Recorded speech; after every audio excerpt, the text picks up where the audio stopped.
आज भारतीय जनता पार्टी के करोड़ों कार्यकर्ताओं के लिए बहुत ही सौभाग्य का दिन है और बहुत ही खुशी का दिन है। आज के दिन विश्व के लोकप्रिय नेता, भारत के प्रधान सेवक और भारत के गैर कांग्रेसी प्रधानमंत्री के रूप में सेवा करने का सौभाग्य श्री नरेंद्र मोदी जी को मिला है। उनकी दिन रात मेहनत, अटूट मेहनत,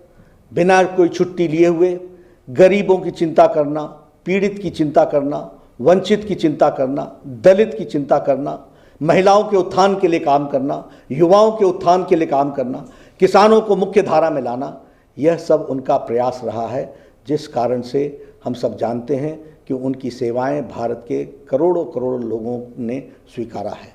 हम यह भी जानते हैं कि आज 2270 दिन पूरे हो रहे हैं उनके एक गैर कांग्रेसी प्रधानमंत्री के रूप में। यह दर्शाता है कि उन्होंने कितनी लगन के साथ, कितनी मेहनत के साथ सेवा की है और भारतीय जनता पार्टी का कार्यकर्ता गौरवान्वित महसूस करता है कि उनके वरिष्ठ नेता, भारत के प्रधान सेवक प्रधानमंत्री जी ने 3 बार प्रचंड जीत हासिल करके गुजरात की सरकार का नेतृत्व किया और 2 बार प्रचंड जीत लेकर के उन्होंने भारत सरकार का नेतृत्व किया।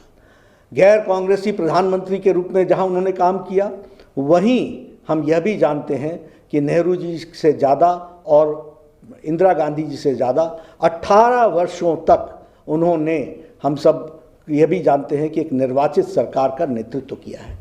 यह सब संभव इसलिए हुआ है क्योंकि उनकी दूरदृष्टि, उनका विचार और सबको साथ लेने की ताकत, सबका प्रतिनिधित्व करने की ताकत, सबको साथ लेकर के उनके विकास की चिंता करने की ताकत, यह उनमें विद्यमान है और इसको उन्होंने पूरा किया है। हम जानते हैं कि अंत्योदय हमारे विचारधारा का मूल मंत्र है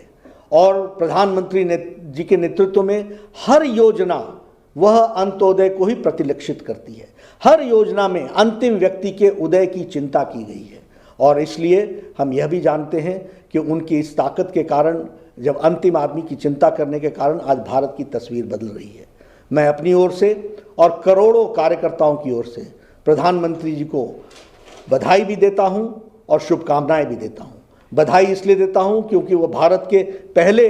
प्रधानमंत्री हैं, गैर कांग्रेसी प्रधानमंत्री हैं, जिन्होंने अपने कार्यकाल में 2270 दिनों से ज़्यादा और आगे भी सेवा करने का लक्ष्य लिया है। इसको हमको ध्यान में रखना चाहिए। और शुभकामनाएं इसलिए देता हूं क्योंकि वो दिन रात जिस लगन के साथ काम कर रहे हैं, ईश्वर उनको ताकत दे, ईश्वर उनको शक्ति दे, ताकि वह भारत के गरीब लोगों की चिंता करते हुए भारत के विकास में एक अहम भूमिका अदा कर रहे हैं, उसको आगे बढ़ाएं। इन्हीं शब्दों के साथ बहुत बहुत धन्यवाद।